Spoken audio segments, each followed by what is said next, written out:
I'm Cameron Weber, I'm with Spartan Tool, and I'm going to go over the Spartan Locator. You have 6 buttons, 3 of them have multiple functions. To use the second function, you press and hold. So this button is your volume, it's also your power. To turn the power on and off, you press and hold it. This button is your locating mode, and it's also your depth check. To do a depth check, you just press and hold. This one is your antenna configuration, as well as your system menu. This one is your frequency. These two adjust your gain right here, which is the strength of the antennas. So before we get started, we're going to want it set to the right mode for what we're doing. Right now we're going to be locating a Spartan camera, so we're going to want it to be in the beacon mode, in total field antenna, and at 512 Hertz. To set these, this is your mode. So you go from beacon to line to power. So these locate 3 different things. Beacon would be any beacon, whether it be attached to the end of a cable machine or at the end of a camera. Line would be when you use a transmitter box and you charge a line. And this would be for locating a power line. So now we've got the right mode on. Now we want the right antenna configuration, which is this right here. So you have total field, you have twin peak,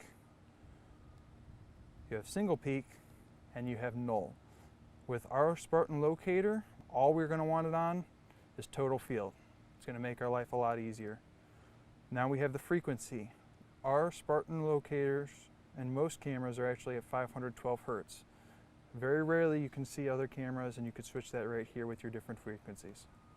All right, now that we have the correct mode set on our locator, we're ready to get started. First thing you're going to want to do is adjust this gain with these 2 arrows to where you're picking up some signal, but it's not jumping all over the place. So I'm going to aim it out at about a 45, and I'm going to sweep by. You can see I have it enough to where as I'm going towards the direction of the camera, it goes up in signal, and when I pass it, it goes down. So now I pay attention to where that was the highest signal strength. So as I'm sweeping, it was the highest right here. So I go back in that direction and I start walking in that direction because we know it's generally in that direction. As I'm walking forward, that signal strength is increasing. I'm going to keep lowering my gain. And the reason I'm lowering the gain is so that we're zoning in on that beacon. When the signal strength drops without you adjusting the gain, that means you just walked past where that camera head is at. So most likely your camera head is right beneath you. So now I'm going to aim the locator down. As I'm aiming it down, I'm still adjusting that gain so that I'm not peaking out that signal. You do not want that all the way up.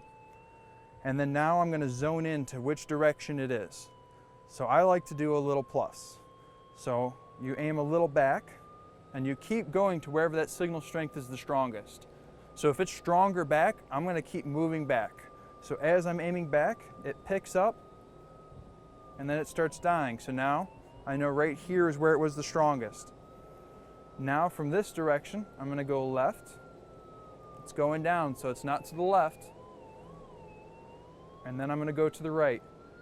At this point, all I'm mostly paying attention to is that signal strength. So it was strongest right here.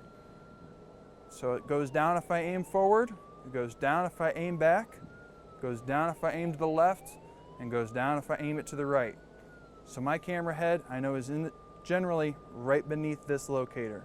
Now is when you start paying attention to your screen.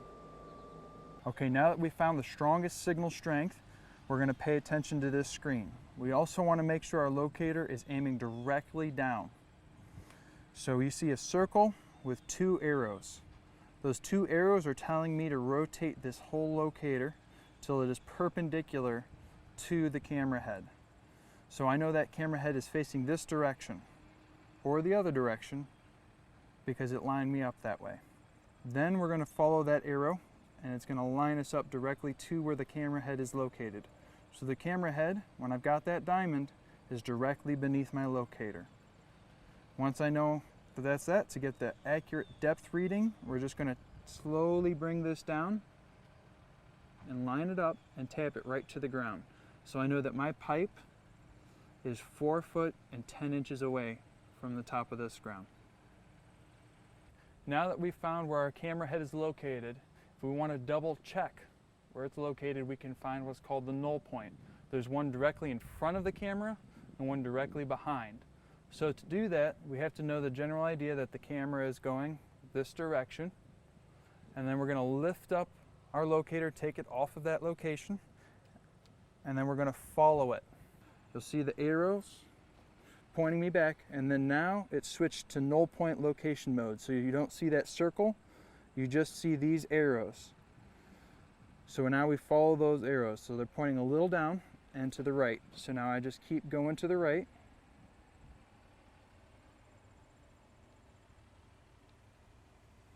Until I find my null point.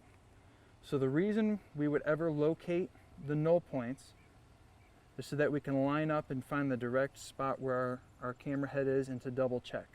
So we know the null point is directly in front and directly behind the camera head. So if I mark where that camera head was and I mark where this null point is, and you can see it's found the null point right there, and I mark where the other null point is, it should be directly in a line. So now you know how to set your Spartan locator, find the position of the camera head, find the direction of the camera head, as well as double check with the null points.